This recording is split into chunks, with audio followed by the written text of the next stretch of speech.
Hey, what is up, you guys, and welcome back to my channel, Just Simply Sports here with me. I am Kaja, and if you're new to my channel, I welcome you. Stop whatever you're doing right now and hit the like and subscribe button for me. And if you're not new, you've been here, I always say, and I mean it, I appreciate you. You guys, we're just going to get right into it. Bronny James had a career night last night, his best night thus far in the NBA.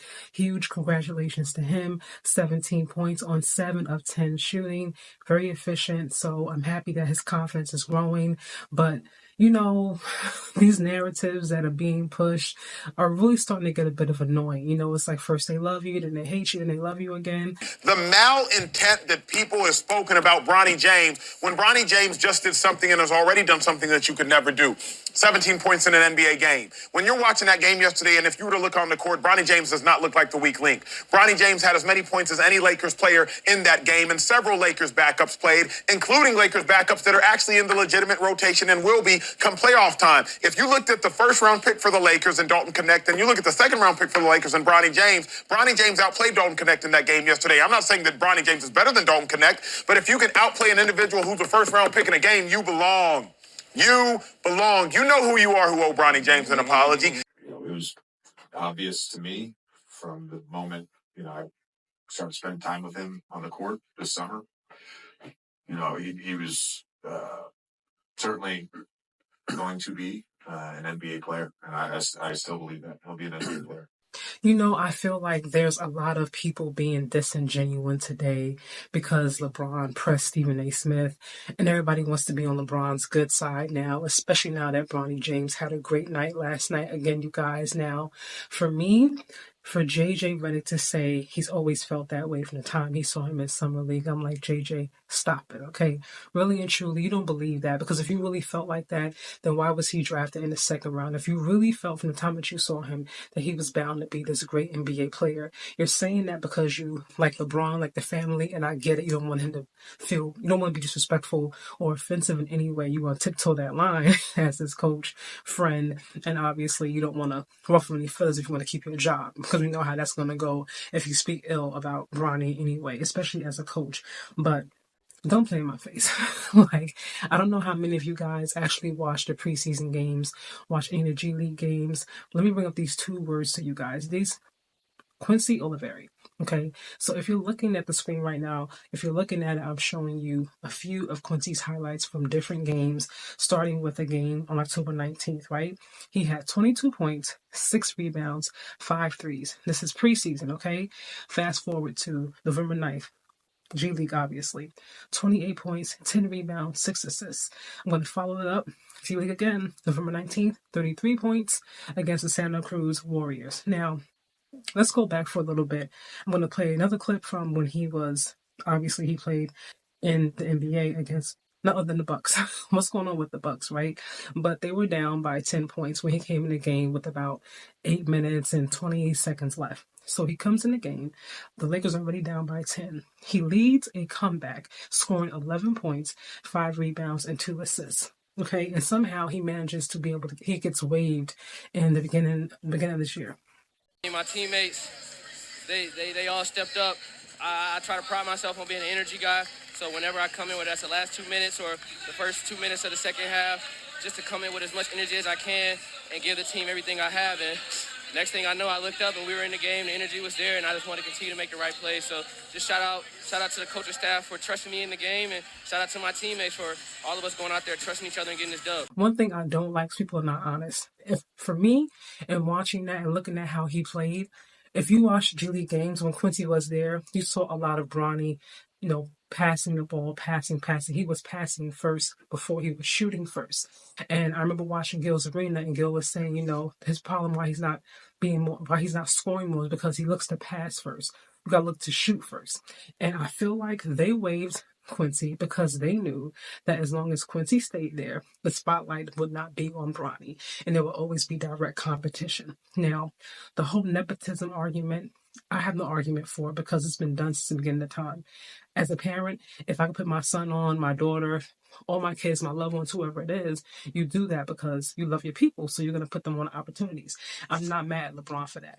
For me, where it gets tricky is once you got him in there, At what point does he start standing on his own 2 feet? Now, you got in the door because you're talented, obviously athletic, a little height, you can jump high, you have speed, athleticism. I get that part. Those are all God given talents, right?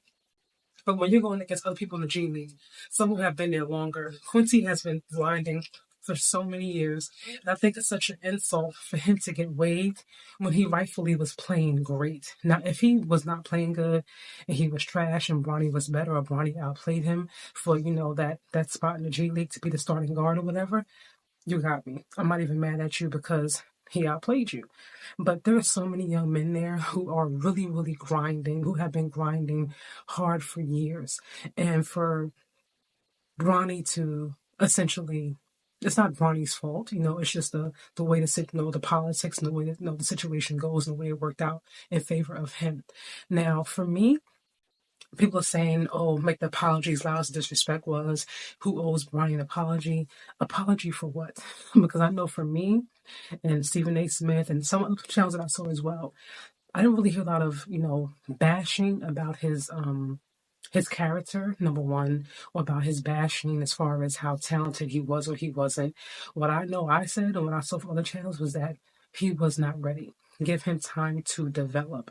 There's no shame in that. And now that he has been in the G League and Quincy has been moved out the way, you see his confidence growing more. Obviously, he gets to be more dominant because he's not passing the ball to anybody. He doesn't have to defer.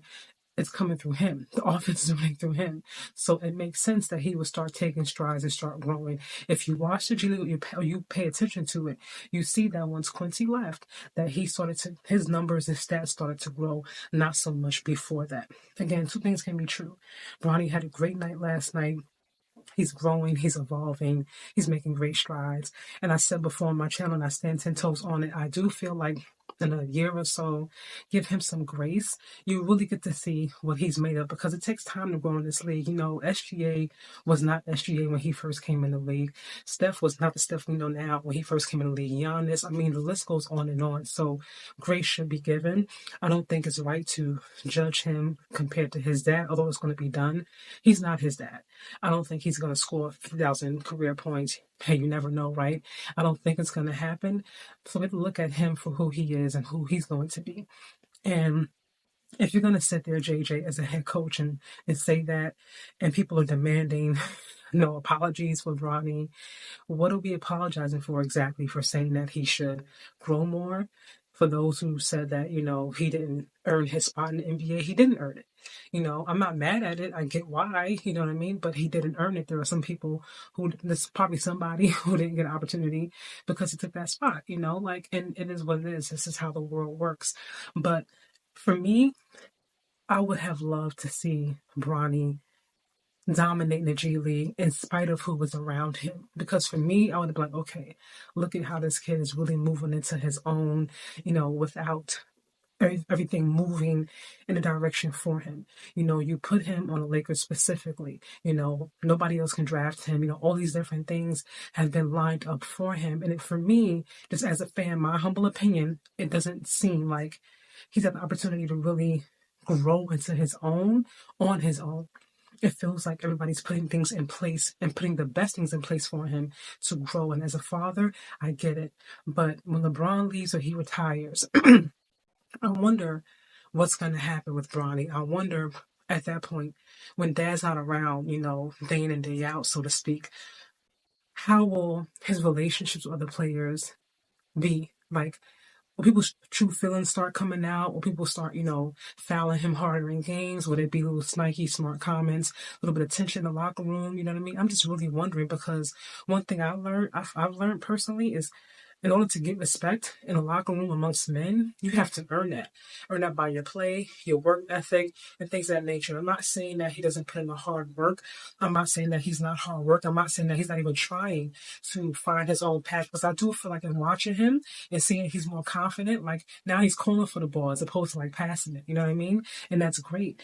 But I just wonder when LeBron is not there, how will that affect him? I'm just really, really wondering. And for someone like Quincy, or many others like Quincy who are in the G League or come into the G League or whatever it may be, when you have somebody who was there who has been putting in the work for a long time and who's more ready than Bronny was. I think for Jada to sit there and say, oh, well, I always knew something. If you knew that, then why was Quincy Wade? Let Bronny take Quincy out, so to speak, rightfully so. Not just giving him the starting spot in the G League, letting him earn it. Quincy was earning his keep and he got waived so that Bronny can get more of an opportunity. And I think that's a bit unfair. So if you're saying apology, there's no apology. However, I am glad that he is growing, he's more confident, he's evolving. It's what life is about.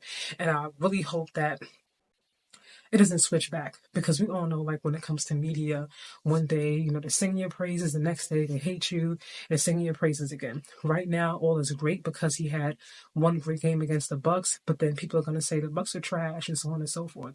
So we'll have to wait and see how this this evolution of Bronny James continues. But for right now, I guess it's a bit of two things can be true. He absolutely had a great night. 7 to 10 shooting. That's efficient. That's great. But on the flip side of it, for someone like Quincy, who was more developed, who was rightfully so more ready than Bronny, who got waived so that Bronny can get more of the shine, I think it is unfortunate. I would have loved for Bronny to just pretty much just step up and say, you know what, I'm the better guard, so to speak, and I'm going to show you how I am. That's just me, you guys. What do you think? Let me know in those comments, of course, and I will see you in the next video.